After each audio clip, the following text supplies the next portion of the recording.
The memory is burned into me like a scar I will never erase. One moment I was seated at the family dining table, holding my breath as I tried to smile through the tension that always crackled in that house. The next moment, my father exploded.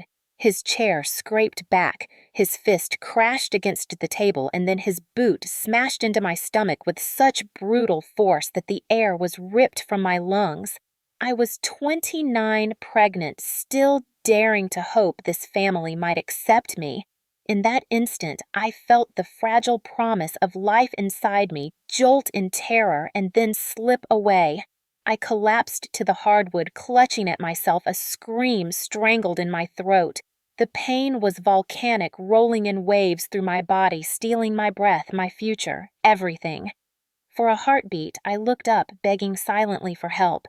My brother Michael lowered his gaze, eyes fixed on his plate, as if I were invisible. My father adjusted his cuffs, smoothing his shirt, as though he had only brushed away a speck of dust. And my mother knelt beside me, her perfume choking me, her voice a dagger. "Stay quiet, Claire. Do not exaggerate. Your father has a reputation. He has a future." In that whisper, she erased me, reduced me to nothing but a secret to be buried. Hot tears blurred my sight as the room spun. The silence of my family was louder than any scream. I thought I would die right there on that floor, discarded like a problem no one wanted to acknowledge. But then, in the haze of pain and betrayal, the scene fractured. Bright light, antiseptic air, a voice sharp and unyielding. "We need an X-ray right now." It was not the voice of my family. It was a doctor, a stranger who saw the truth etched in bruises spreading across my skin, a stranger who did not blink, who did not look away. In that moment of devastation, her voice was a lifeline. For the first time that night, in the wreckage of what I had lost, I felt a flicker of something fierce and fragile. Hope. My name is Claire Johnson, and I am 29 years old. I was born and raised in a town so small that every scandal echoed for weeks, a place where appearances mattered more than truth, and where the Johnson family name was spoken with reverence. On the outside, we looked like perfection, the kind of family featured in glossy magazines or charity newsletters. My father, Richard, was the head of a successful construction company admired for his generosity in sponsoring local events and praised for building half the developments in the county. My mother, Linda, was president of the Women's Association, a polished socialite who smiled through every church gathering and charity gala. My older brother Michael was the heir apparent golden boy of the household, whose mistakes were covered, whose victories were celebrated, and whose temper was excused as passion. And then there was me. From the start, I never fit the picture they painted. I studied hard, became a nurse, built a career with my own hands, but to my family it was never enough. I was the quiet one, the sensitive one, the one they brushed aside in every conversation. They liked to present me as the dutiful daughter, the caregiver, the one who made the family look compassionate, yet behind closed doors, I was the scapegoat for everything that cracked the flawless facade. I remember Christmas cards that took weeks to stage with matching outfits and rehearsed smiles. I remember Sunday mornings lined up in pews, our bodies stiff with the weight of secrets. I remember my father's booming voice at community meetings promising integrity while at home. That same voice was a weapon that made me flinch. This was the double life we lived. To Oak Ridge, Michigan, we were pillars. Inside our walls, we were prisoners of reputation. The pregnancy I carried only amplified the tension. My father viewed it as a stain, a threat to his image, a reminder that his daughter had stepped outside the script he wrote for our family. My mother whispered about how people would talk, how donors might gossip. Michael smirked at me, saying no man would ever marry me now. And yet I kept telling myself that maybe, just maybe, if I showed them resilience and grace, they might soften. That hope was foolish. The night of the dinner table explosion, I realized with bone-deep clarity that the mask my family wore was not a mask at all. It was their true face. They valued reputation more than my life. They valued silence more than truth. As I lay in the hospital later, I thought back to the countless times I had ignored the warning signs. The dismissive comments when I earned honors in school, the way my father praised Michael's mediocre achievements but waved away mine as expected, the way my mother always told me to toughen up when my brother pushed me too hard. Those moments were not harmless. They were bricks in a wall that boxed me in, teaching me to accept less, teaching me to swallow pain so the family image would shine brighter. I see it clearly now, but growing up I thought that was love. I thought love meant loyalty to the people who hurt you most. The people of Oak Ridge never saw that side. They saw the colonial house, the new cars, the vacations. They saw Richard Johnson shake hands with the mayor and Linda Johnson chair the garden club. They saw Michael laughing at barbecues, drink in hand, always the charming air. They never saw me alone in my room holding sketchbooks I hid under my bed, painting quietly in the dark because my father had called art a waste of time. They never saw me clean up after Michael's drunken rages while my mother told me he was just stressed. They never saw me flinch when my father's footsteps echoed in the hallway late at night. That contrast between what the world saw and what I lived became my cage. And now, as I tell this story, I understand that my family's obsession with control and appearances was not strength. It was cowardice disguised as respectability, cruelty dressed as discipline. It was the soil in which every act of violence took root. When I think back to childhood, the clearest memories are not birthday parties or family vacations, but the constant undercurrent of fear that ran beneath our polished life. My father, Richard, believed discipline was the foundation of greatness, and he carried that belief into every interaction with me. His methods were not lectures or gentle correction, but slaps across the cheek when I spoke out of turn and a grip on my arm so tight it left bruises when I hesitated to obey. My mother, Linda, would come behind him with soft words, smoothing over the harshness with excuses. "He just wants the best for you, Claire. He is under stress from the business. He loves you in his own way." Those words became a script I learned to recite to myself every time the sting of his hand burned across my skin. My brother Michael learned early that he was untouchable. He broke my dolls and ripped my homework, and when I cried, our parents laughed it off as siblings being dramatic. I remember once when I was 12, he shoved me into the fence so hard my lip split. Blood ran down my chin, and when I went inside, my mother pressed a towel to my face and said, "Hush, now. Do not upset your father. Michael is just high-spirited." That phrase became his shield. High-spirited, gifted, passionate. Words that covered cruelty like perfume covers rot. When I worked hard and brought home perfect report cards, I got a nod and a distracted smile. When Michael scraped by with a passing grade, the family went out to dinner to celebrate. He was always the sun in our household, and I was the shadow expected to be grateful for his light. I once told my art teacher that I wanted to apply to an art program. She said my watercolors were beautiful and that I had potential. When I brought the brochure home, my father threw it in the trash. "Art is a hobby, Claire, not a career. You will be a nurse. That is respectable. That is what will make this family proud." My mother nodded in agreement, already making plans for which program would impress the neighbors. That night, I lay awake, staring at the ceiling, feeling my dreams folding in on themselves like paper set on fire. I tried to believe their version of love was real. I tried to believe that sacrificing my wants was what made me a good daughter.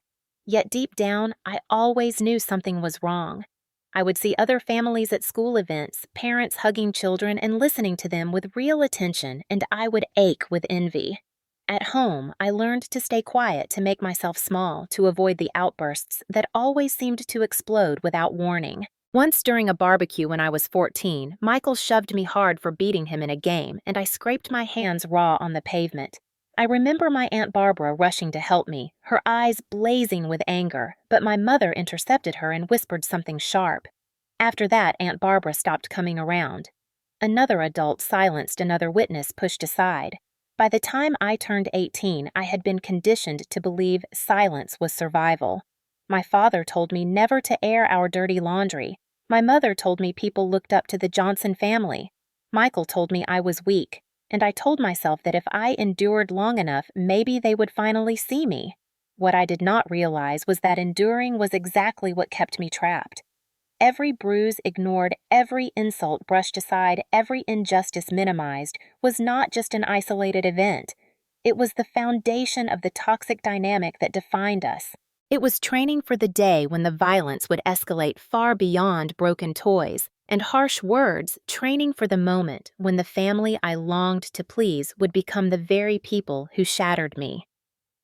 Adulthood was supposed to be my escape, but in truth, it only deepened the chains that bound me to my family's expectations.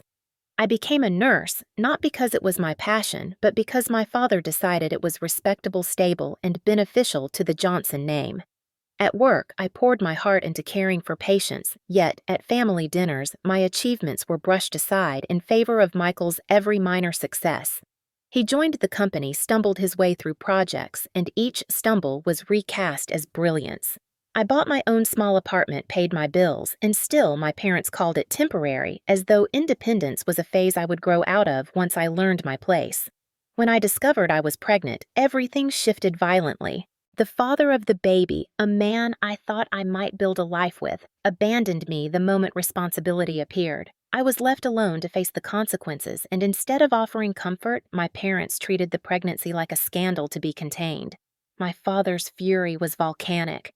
"How could you be so reckless, Claire? Do you understand what this does to my name?" My mother whispered about reputations about donors to her charities, about neighbors who gossiped over garden fences. Michael smirked openly at me, tossing cruel remarks about how no one would want a single mother.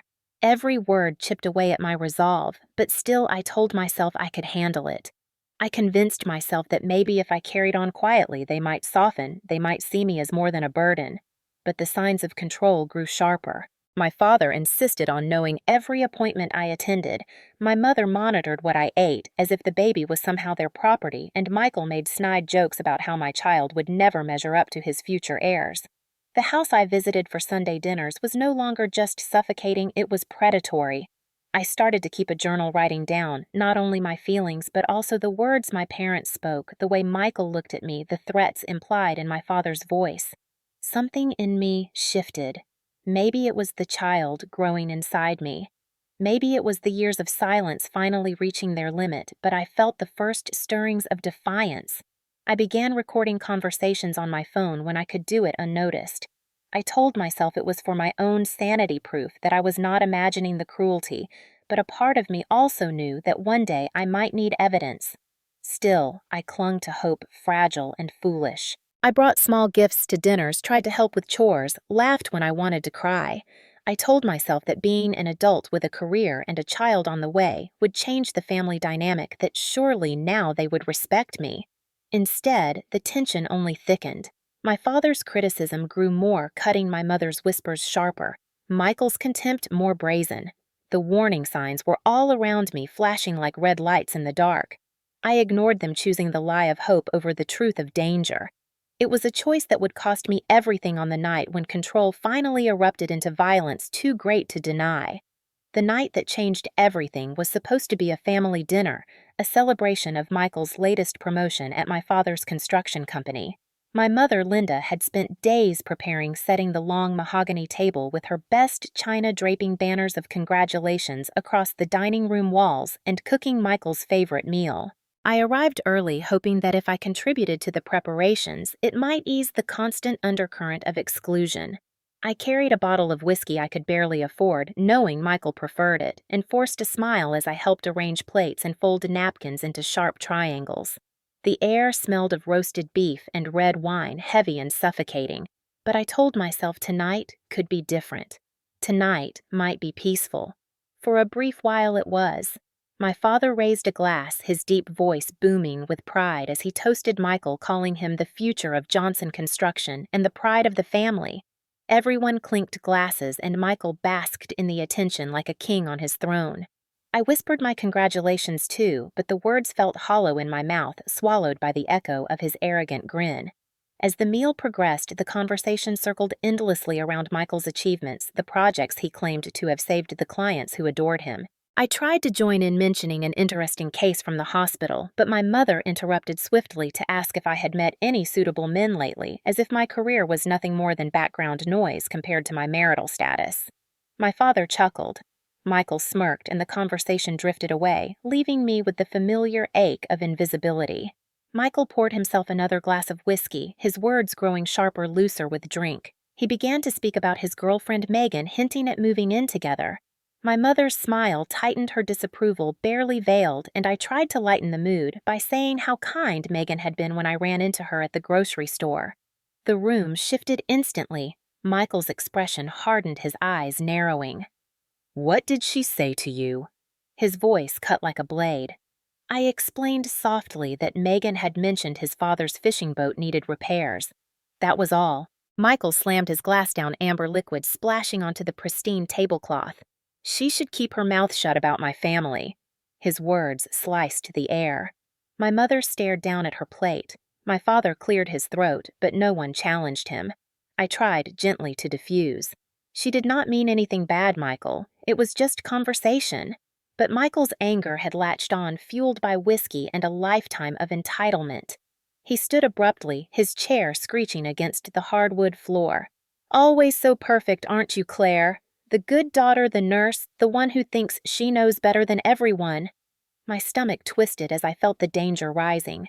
I excused myself, gathered plates, and followed him to the kitchen, hoping to calm him. He stood by the counter, pouring another drink, his movements jerky, unsteady. "Michael, I am sorry if I upset you," I whispered. "That was not my intention." He turned, eyes bloodshot, his words venomous. "You have always been jealous. Dad's company, Mom's attention, everything. You cannot stand that I am the successful one while you are just a nurse, still drowning in student loans." The words hit harder than I expected because of how absurd they were, an inversion of reality so twisted I could only laugh in disbelief. That laugh was my mistake.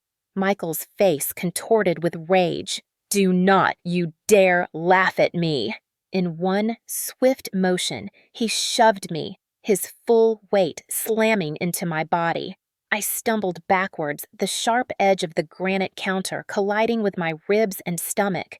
The crack was audible, sickening, followed by a blinding wave of pain that knocked the breath from my lungs. My legs gave out, and I crumpled to the floor, clutching my abdomen as a scream tore through me.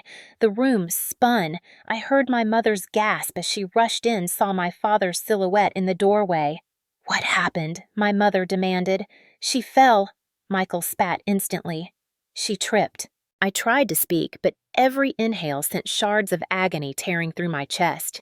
Blood pulsed warm between my legs, a devastating confirmation that the life inside me was slipping away. He pushed me. I gasped, my voice ragged. He shoved me into the counter.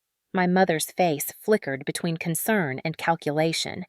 "I am sure it was an accident," she murmured soothingly, her hands trembling as she brushed hair from my face.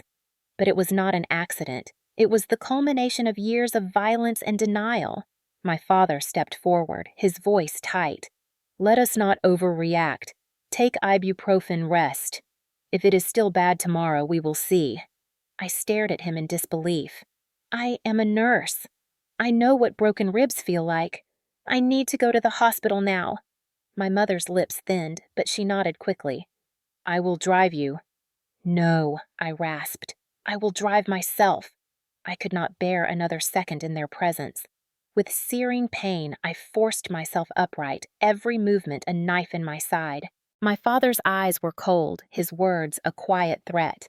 "These family disagreements happen. Do not make more of this than it is." My vision blurred, my body screamed, but I clung to the truth in my chest.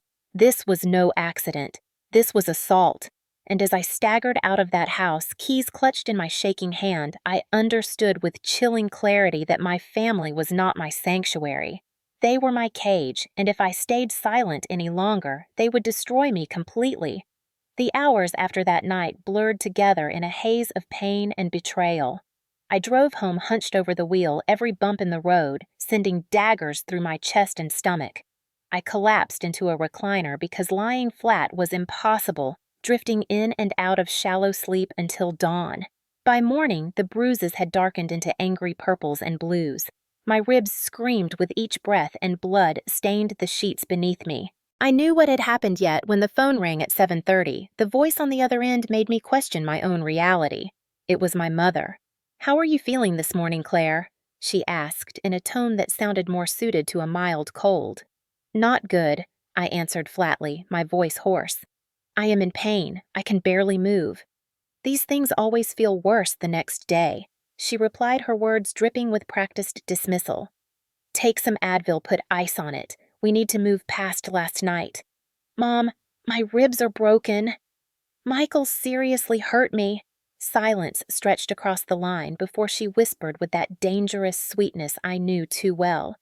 Sweetheart, it was an unfortunate incident, but let us not blow it out of proportion. He feels terrible. Has he said that I asked already, knowing he had not? He will, I am sure. But right now, we need to protect the family. Do not let this spiral.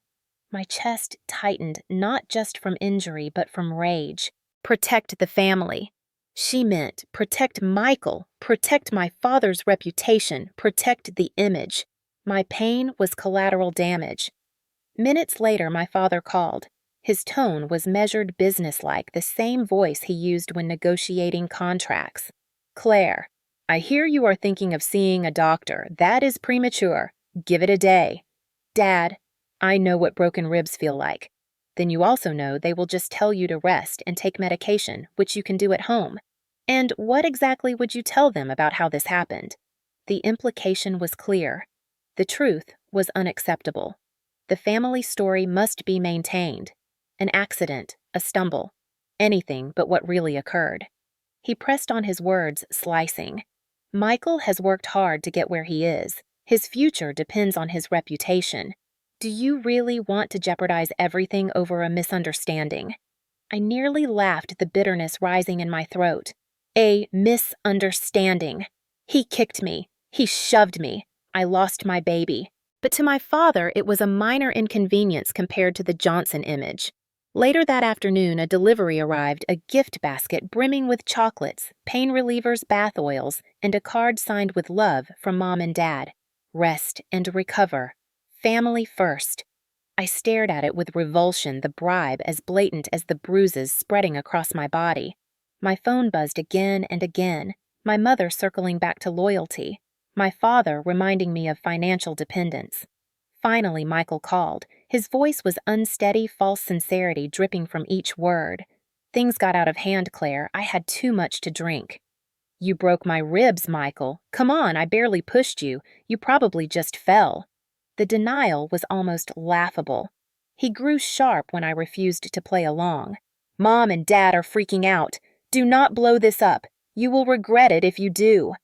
The veiled threat curdled my stomach.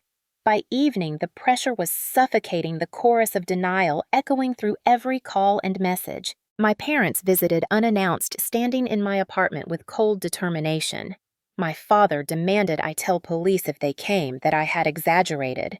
My mother's tears streamed as she begged me not to ruin Michael's life. Betrayal clung to me thicker than the bruises. I realized in those suffocating hours that my family would never acknowledge the truth.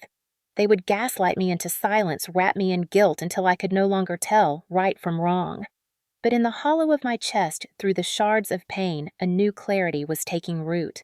I could either surrender and let their lies define me forever, or I could resist and let the truth burn through every illusion they had built. For the first time in my life, silence was no longer an option. The following morning, I could no longer pretend survival at home was enough. Each breath was ragged, every movement a battle, and the ache in my stomach told me something far worse than cracked ribs had happened. Summoning the last of my strength, I called my friend Hannah, one of the few people I still trusted. She answered on the first ring, and when I told her haltingly what had happened, she gasped, then said firmly, "I am taking you to the doctor right now." At first, I resisted repeating my parents' poisonous words, saying it would cause trouble, but Hannah cut me off. Trouble already happened, Claire. You need help. She arrived within the hour and half carried me to her car. At the clinic, the receptionist's eyes widened when she saw me clutching my side bruises blossoming across my skin. We will get you in quickly, she promised. Moments later, Dr. Marissa Cole entered the exam room. She was in her mid-40s, tall, steady-eyed, and radiating a calm authority that made the dam inside me begin to crack. She reviewed the intake form and asked gently, "Chest pain, difficulty breathing." Can you tell me what happened? My throat tightened. I started with the rehearsed lie. An accident. I tripped. Dr. Cole looked at me silently for a long moment, then said, Claire, the injuries I am seeing do not look like an accident. Her voice was calm, but unflinching. It pierced through the fog of fear and conditioning. Finally, the truth spilled out. My father kicked me. My brother shoved me. I lost my baby. The words tore through me as hot tears spilled down my cheeks. Dr. Cole did not look away, did not soften the reality, but she placed a steady hand on my arm. I am so sorry. You are safe now. We are going to take x-rays, and then we are going to talk about what happens next. The x-rays confirmed 3 broken ribs, 1 dangerously displaced and internal trauma consistent with miscarriage. Seeing the images on the screen was both devastation and vindication. Proof, undeniable proof of what had been done. Dr. Cole returned with the results, her expression serious. Claire, these injuries are severe. I am also a mandatory reporter. That means I must notify the authorities about suspected domestic violence. Panic surged through me. My parents will be furious. They will cut me off completely. They will destroy me. Dr. Cole shook her head. No, they have already destroyed too much. This report is about protecting you and making sure this does not happen again. She leaned closer, her voice unwavering. Let me ask you something. If a patient came to you with these injuries and this story, what would you tell her to do? I closed my eyes, knowing the answer. I would tell her to report it, to fight for her safety, to break free. Then give yourself the same compassion you give your patients, she urged. She called in a victim advocate named Sarah, who explained my rights and the steps that would follow. Police would interview me, charges could be filed, and resources were available if I needed a safe place to stay. Hannah squeezed my hand, whispering that she would not leave my side. For the first time in years, I felt seen, believed, protected. When the police arrived, I trembled as I recounted the events. Every detail felt like a betrayal of my family, but also like reclaiming myself. Their questions were methodical, their pens scratching against notepads, and when I finished, the officer said simply, "You did the right thing." Leaving the clinic that day, the sun felt different on my face. The fear was still there. Yes, but alongside it was something stronger, something I had thought long extinguished. The spark of justice, fragile but real, flickered to life inside me. I had spoken the truth out loud, and the world had not ended. In fact, for the first time, the world seemed to open. The report was filed, and the ripple hit my family within hours. By the time I returned to Hannah's house, my phone was buzzing non-stop messages from my mother laced with guilt. My father's voice on voicemail cold with fury, and Michael's texts short and venomous. "You betrayed us, Claire. How could you do this to your own blood? You ruined everything." That night, I sat with Hannah and scrolled through the barrage, each message a weapon designed to drag me back into silence. For a moment, the old conditioning almost worked. I wanted to call them to apologize, to make it easier. But then I touched the bandage across my ribs, felt the emptiness in my stomach where life had been, and something hardened. The next day, my parents arrived unannounced at my apartment. Their faces were masks of outrage. My father strode in first, towering and sharp, demanding, "You need to call the police and retract your statement. Tell them you exaggerated. Tell them it was an accident." My mother's eyes brimmed with tears as she clutched my arm. "Sweetheart, do not throw your brother's life away over one mistake. Think of the family." My anger flared hotter than fear. What kind of family chooses a son's reputation over a daughter's safety? What kind of parents tell their child to suffer in silence? My father's jaw tightened. "If you go through with this, you will be on your own, financially, emotionally, completely." I met his glare with steady defiance. "Then I guess I have been on my own for a long time." They did not expect that answer. For once, they faltered. My mother sobbed louder, my father muttered threats about betrayal, but I refused to bend. I had prepared for this moment. The recordings I had made in secret, the journal entries, the medical records all sat ready in a folder on my desk. When my father accused me of inventing lies, I opened the folder and laid out a page filled with his exact words recorded without his knowledge. His face drained of color. The silence that followed was thick with a shift in power. They could no longer erase me with gaslighting. I had proof. My mother reached for the papers with a trembling hand, but I pulled them back.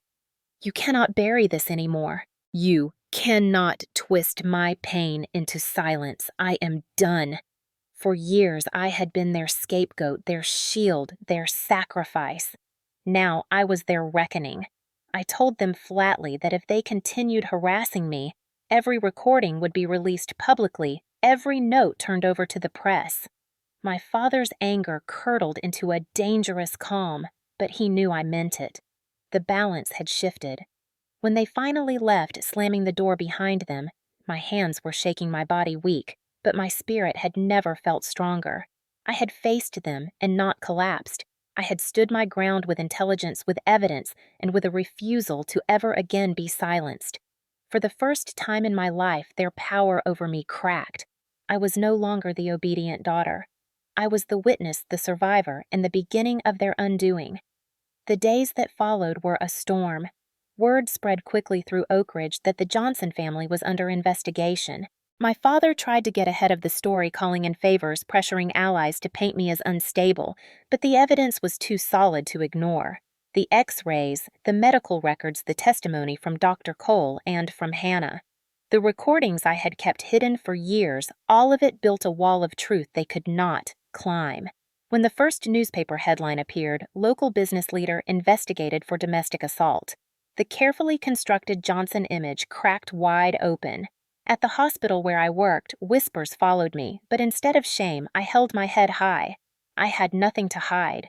It was my father who should be ashamed.